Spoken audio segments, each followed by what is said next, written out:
ओम नमः सिद्धेभ्यः। ओम नमः सिद्धेभ्यः। ओम नमः सिद्धेभ्यः।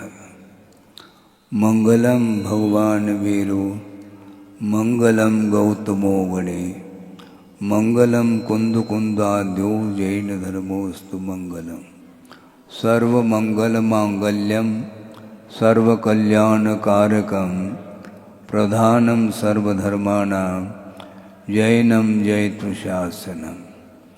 अहिंसा परमो धर्म की महावीर भगवान की प्रातः स्मरणे परम पूजाचार्य गुरुवर श्री विद्यासागर जी मुनि महाराज की जय।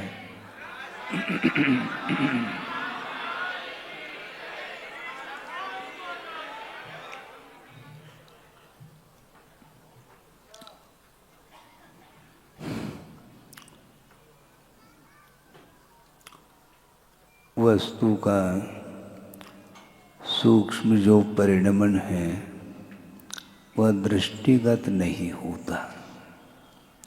जो स्थूल परिणमन होता है वह दृष्टिगत होता है।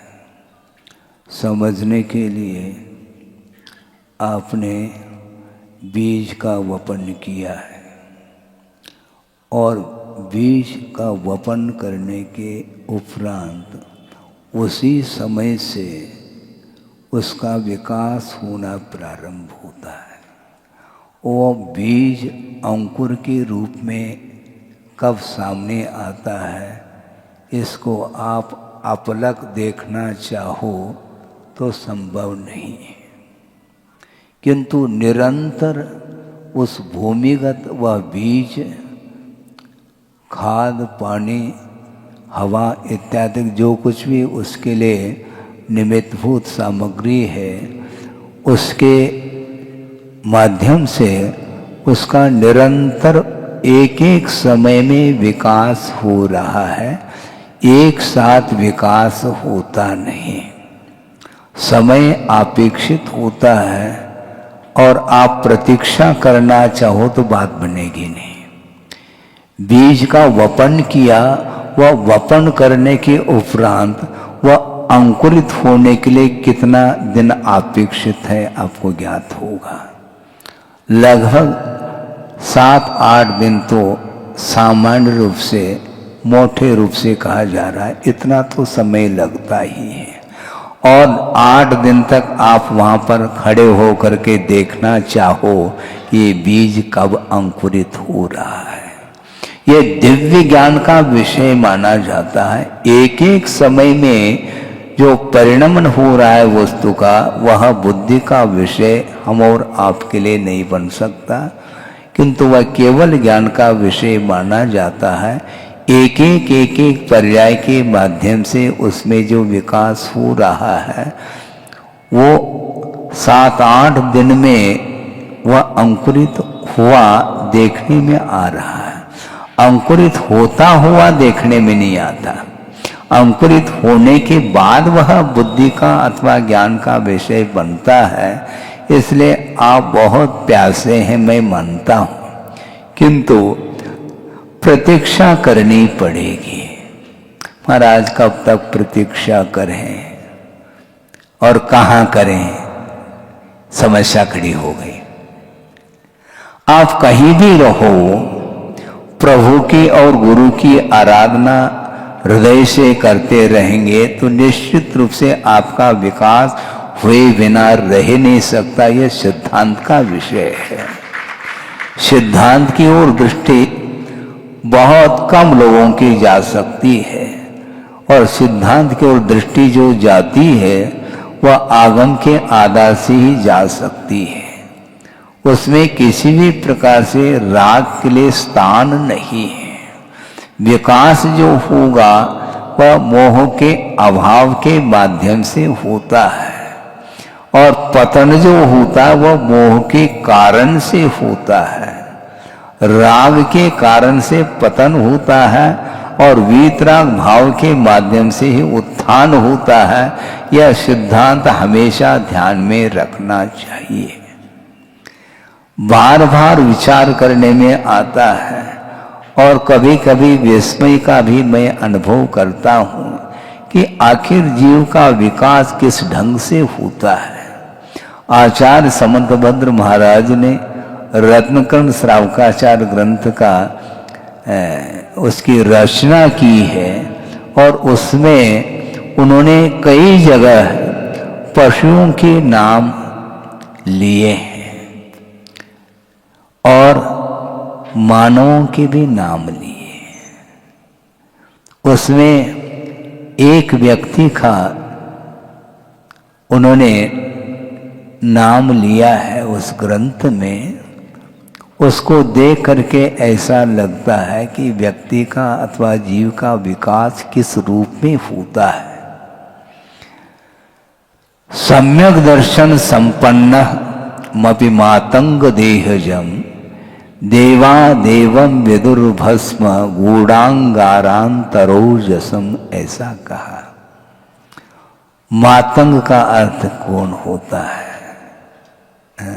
चांडाल होता है। सोचो, विचार करो। और वह चांडाल जीवन पर्यंत वह अपने जीवन में जीवन यापन करने के लिए जीव का ही वध करता रहता है। जीव का घात करके ही वह जीवन जी रहा है। इसके उपरांत भी उसका विकास किस ढंग से हो रहा है, यह चिंतनीय विषय है, विचारणीय विषय है कि जो उच्च कुल में पैदा हुआ है उसका विकास तो फिर भी स्वाभाविक है, किंतु इतना उसका पतन हुआ है, निंदनीय कुल में पैदा हुआ है, उसका स्पर्श कोई करना नहीं चाहता, वह शूद्र माना जाता है, चांडाल जिसको बोलते हैं। इसके उपरांत भी सम्यक दर्शन संपन्नम अपि मातंग देहजम कहा। वह चांडाल सम्यक दर्शन से संपन्न हुआ है। कैसा हुआ है? आप यदि सम्यक दर्शन से संपन्न हैं, इसमें कोई आश्चर्य की बात नहीं है, क्योंकि आपके लिए जो कुल मिला है वह उच्चतम कुल मिला है, जिस कुल के माध्यम से निर्वाण की उपलब्धि होती है। उस पर्याय को आप लेकर के बैठे हैं और सभा में बैठ करके धर्म श्रवण करने की क्षमता आपके अंदर है, और इसके माध्यम से आपका विकास यदि हो रहा है तो इसमें आश्चर्य की बात नहीं। आश्चर्य तो उसमें होता है निम्नतम पर्याय को प्राप्त हुआ है, इसके बाद भी उसका विकास हो रहा है। वह विकास कैसा होता है, प्रतीक्षा नहीं करो, विकास निरंतर होता रहता है, बीज की भांति। बीज का विकास प्रति पल प्रति समय हो रहा है, लेकिन विकास देखने में नहीं आता और धैर्य होना चाहिए, और धैर्य टूट जाता है। धैर्य की जो बांध है वह टूट जाती है, इसलिए वह अस्थिर मना होता है। किंतु आचार्य कहते हैं निर्विकल्प होकर के, निराकुल होकर के यदि आप श्रद्धान का विषय बनाएंगे, बहुत जल्दी वह विकास के क्षण आते हैं। क्षण आते नहीं, व्यवहार में कहने में आता है, उस क्षण में उसका विकास होता है, क्षण के द्वारा नहीं होता। काल के द्वारा विकास नहीं होता, काल में होता है, ये बात अलग है। विकास जो हुआ वह भावों के माध्यम से होता है, और जिस क्षण में भाव आपके पवित्र हो गए वही काल आपके लिए पवित्र माना जाता है। जिस काल में गर्भ कल्याणक हो रहा है, जिस काल में जन्म कल्याणक, दीक्षा कल्याणक अथवा तप कल्याणक, केवल ज्ञान कल्याणक और निर्वाण कल्याणक, ये काल में हो रहा है, काल के माध्यम से नहीं हो रहा है, किंतु भावों के माध्यम से विकास होता है। विकास समय पर हो रहा है यह अलग वस्तु, यदि काल के माध्यम से विकास होता है ऐसा मान लिया जाए तो बीज जो बोरी में बंद है वह समय पर अंकुरित होना चाहिए, क्योंकि काल के द्वारा अंकुरित हो रहा है। बीज काल के द्वारा नहीं हो रहा है अंकुरित, किंतु बीज को आपने यथास्थान उसका वपन किया है और खाद आदि का अपने और जल सिंचन अधिक कर लिए हैं, और उसके बाद वह समय पर होगा, समय के द्वारा नहीं होगा। समय एकमात्र उदासीन निमित्त है, किंतु उसके लिए जितने अन्य जितने भी जो निमित्तभूत जो सामग्री है उसके माध्यम से उसका विकास हो रहा है। और विकास जो होता है वह प्रति समय होता है, वह दृष्टिगत नहीं हो पाता, ये बात अलग है। किंतु वह कृषक वह कुशल माना जाता है, वह बहुत धैर्य रखता है। एक व्यक्ति सुबह बीज बो करके पुनः शाम को जा रहा है। किसी ने पूछा कि भाई साहब आप कहाँ जा रहे हैं? कहाँ जा रहे हैं आप? खेत जा रहा हूँ। क्यों? सुबह सुबह बीज का वपन किया है, अंकुरित हुआ क्या नहीं हुआ इसको देखने के लिए जा रहा हूँ। यह आकुलता नहीं है? बहुत बड़ी आकुलता मानी जाएगी। क्या संभव है क्या? हाँ, अंकुरित वो हो रहा, उसका परिणमन तो हो रहा, वो अंकुरित होने की ओर है, ये बात अलग है, किंतु वह अंकुर देखने में नहीं आएगा। उसी प्रकार निम्नतम कुल में पैदा होने के उपरांत भी उसके अंदर श्रद्धा के अंकुर फूटने वाले हैं, और एक समय वह आता है सम्यक दर्शन से वह संपन्न हो जाता है। वह चांडाल होकर के भी विस्मय होता है। इसको बोलते हैं विकास। विकास की योग्यता जिसके अंदर है उसके लिए उचित यदि सामग्री साधन सामग्री मिलती है तो निश्चित रूप से वह विकास को प्राप्त होगा। और वह चांडाल है जिसको एक दिन सर्प ने काटा है, और सर्प ने काट लिया तो परिवार वालों ने देख लिया अब इसको सर्प ने काटा है, ये मृत हो गया है, ऐसा समझ करके उसको उस चांडाल को स्मशान में जा करके उसको रख दिया। अब सोचिएगा, वस्तुतः उसका मरण अभी हुआ नहीं, किंतु मृत के समान वह पड़ा है, इसलिए सोच लिया इसका मरण हो चुका है। स्मशान में जाकर के उसको रख देते हैं, और क्या होता है वहाँ पर एक रिद्धिधारी मुनि महाराज ध्यान में लीन है, और औषध रिद्धि के वह धारक है। उनके शरीर के स्पर्श से जो हवा चल रही है, और उस मृतक जो चांडाल जिसको बोल रहे हैं आप, और वो हवा वहाँ पर पहुँच जाती है, और उसके स्पर्श से वह जीवित हो जाता है। सोचो, विचार करो, है? अभी भी पुण्य है उसका, सत्ता में, स्टोर में है, और वह जीवित हो जाता है, तो वो सोचता है कि मेरा अभी भी पुण्य शेष है, उसका सदुपयोग कर लिया जाए। और उसने ये संकल्प लिया, चांडाल होकर के भी वह संकल्प ले रहा है। आप क्या संकल्प लेंगे हम बाद में देखेंगे। उसने संकल्प ले लिया, भगवान ये जो जीवन मिला है पुनः मैं जीवित हुआ हूँ, और ये रिद्धिधारी मुनि महाराज की करामत है। और उसने सोचा मैं 14 के दिन वध का त्याग करता हूँ।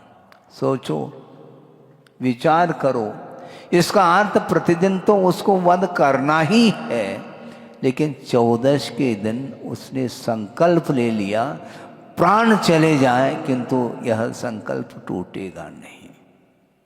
दृढ़ संकल्प लेकर के वह आ रहा है और प्रसंग आ गया। अष्टानिका पर्व चल रहा है और राजा ने राज्य में घोषणा कर दी, इन अष्टानिका पर्व के दिनों में कोई भी व्यक्ति वध नहीं करेगा, जीव का घात नहीं करेगा, जीव का घात करके मांस का भक्षण नहीं करेगा। इस प्रकार उस राजा ने घोषणा कर दी। और राजा ने घोषणा कर दी, इसके बावजूद भी एक व्यक्ति जिसने एकांत में जाकर के बगीचे में वह एक पशु का वध कर रहा है और वध करके उसने उसका मांस पका करके भक्षण कर लिया। और यह बात राजा तक पहुंच जाती है, क्योंकि उसी बगीचे में एक माली था, वह पेड़ पर बैठा था और उसने देख लिया, अरे राजा ने तो घोषणा की थी कि जीव का वध नहीं होना चाहिए, राजा की आज्ञा का उल्लंघन इसने किया है। इस प्रकार वह माली अपनी पत्नी को बता रहा है। उसी समय वायरल हो गया। हाँ, वायरल हो गया तो लोगों को ज्ञात हो गया और कर्मचारी लोग जा कर के, जो राजा के कर्मचारी थे, वो जा कर के राजा के सामने कहा कि राजन, आपने जो घोषणा की थी उसका उल्लंघन एक व्यक्ति ने किया है। उस आज्ञा का उल्लंघन एक व्यक्ति ने किया है। कौन है वो? राजन, हम नहीं बता पाएंगे, बताना पड़ेगा, नहीं तो तुम्हारा नंबर आएगा, ये ध्यान रखो। उसने कहा कि महाराज राजन, मैं कैसे बताऊं, हमें डर लग रहा है। डरते क्यों हो? इसलिए डर लग रहा है राजन, वह व्यक्ति है जो राजकुमार है, आपका ही पुत्र है। मेरा पुत्र? वह मेरा पुत्र है ही नहीं, क्योंकि उल्लंघन किया है राजा का। उसको ले आओ, उसको पहले प्राण दंड देना है। उसको पकड़ करके ले आओ। ले गए उसको। अब प्राण दंड कौन देगा? चांडाल देगा। ले आओ उसको, बुलाओ चांडाल को, जो प्रतिदिन घात करता है, जल्लाद जिसको बोलते हैं, जो भी बोलो। और उसको बुलाने के लिए गए और जैसे ही देखा तो उसने अपने पत्नी को कहा कि कुछ लोग आ रहे हैं, तुम कह देना कि वह बाहर गए हैं। तो उसने कहा ठीक है, और वो सारे सारे लोग आ गए, कोतवाल आदि जो भी होंगे। उन्होंने कहा कहाँ हैं चंडाल, कहाँ हैं, बोलो। वो बाहर गए हैं। अच्छा, तुम्हारा पुण्य नहीं है, क्योंकि आज ही एक प्रसंग सामने आया है और उसका घात करना है, उसके माध्यम से तुम्हें संपदा मिलेगी। तो वो पत्नी के मन में लोभ जागृत हुआ और वो बोल रही है, वो बाहर गए हैं और हाथ से इशारा कर रही है अंदर है। तो अंदर है तो जा कर के उसको ले गए, राजा के सामने खड़े कर दिया। उसको खड़ा करने के उपरांत वह चांडाल बोल रहा है राजा के सामने, और निर्भीक हो करके बोल रहा है, राजन मैं आज तो इस कृत्य को नहीं कर सकता, प्रतिदिन मैं करता आया हूँ ये अलग वस्तु, किंतु आज 14 का दिन है और हमने यह प्रतिज्ञा ली है, संकल्प लिया है कि आज किसी भी प्राणी का वध मैं नहीं करूँगा। ये मेरा दृढ़ संकल्प है, आपको जो करना हो ये आपका विषय है। राजा ने सोचा, तुम चांडाल हो करके तुम्हारा कोई व्रत होता है क्या? तुम क्या संकल्प लेते? तुम्हारा कोई व्रत है? एक दिन के वध का त्याग करने रूप जो तुमने व्रत लिया है, ये कोई व्रत होता है क्या? हमने तो ले लिया संकल्प, अब आपको जो करना है ये आपकी मर्जी है, ये आपका मैटर है, मेरा कुछ भी नहीं। प्राण चले जाएं किंतु इस संकल्प को तो मैं नहीं तोड़ सकता। अब इसके उपरांत राजा के अंदर आवेश आया और उस आवेश में उन्होंने कर्मचारियों को कहा कि राजकुमार को और इस चांडाल को दोनों को पकड़ करके ले जाओ और वहाँ पर फेंक देना जहाँ पर बड़े बड़े मगरमच्छ होते हैं, ऐसे तालाब में इसको फेंक करके आओ। और उन दोनों को बांध बूंद करके ले गए और उसको फेंक दिया। सोचो, राजकुमार को तो बड़े बड़े मगरमच्छों ने नोच नोच करके खा लिया, किंतु चांडाल को खा नहीं पाए।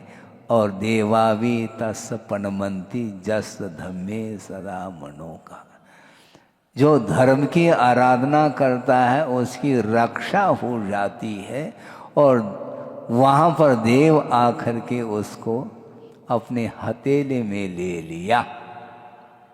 सोचो, विचार करो, महाराज वो तो चांडाल है ना?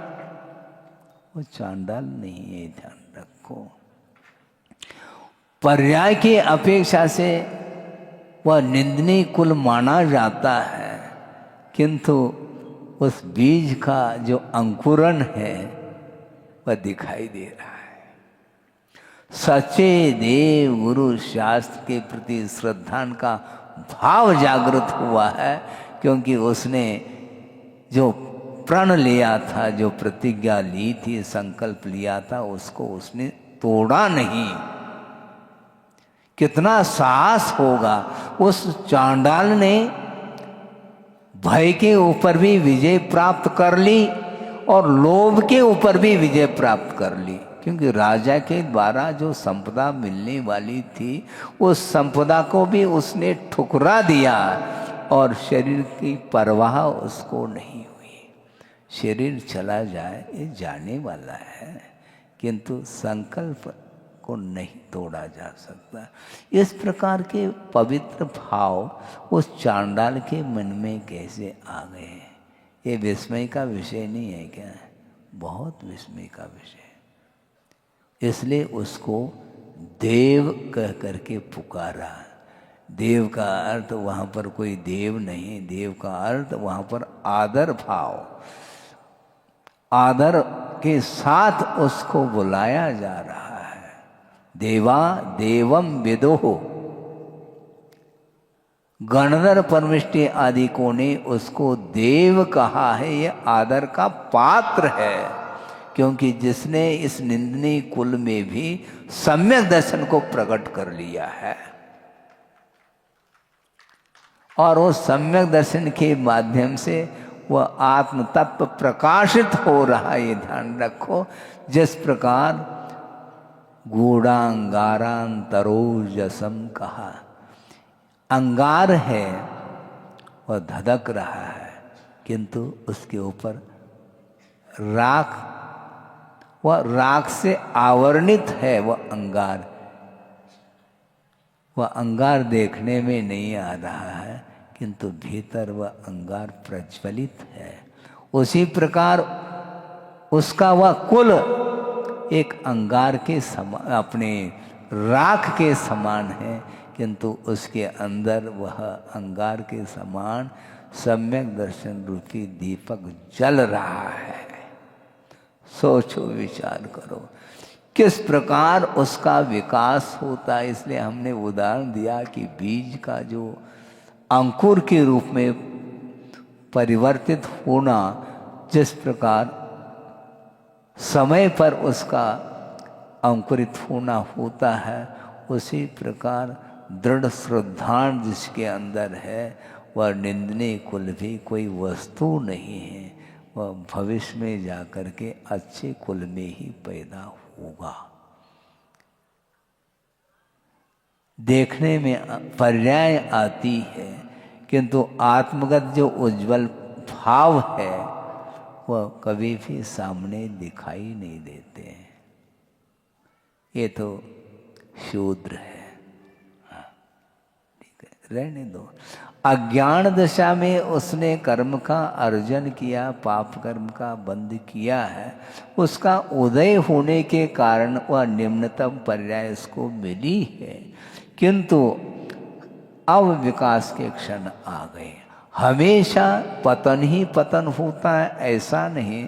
अज्ञान के द्वारा पतन होता है, किंतु जिस समय ज्ञान जागृत होता है, जिस समय विवेक जागृत होता है, उसी समय से उसका विकास प्रारंभ होता है।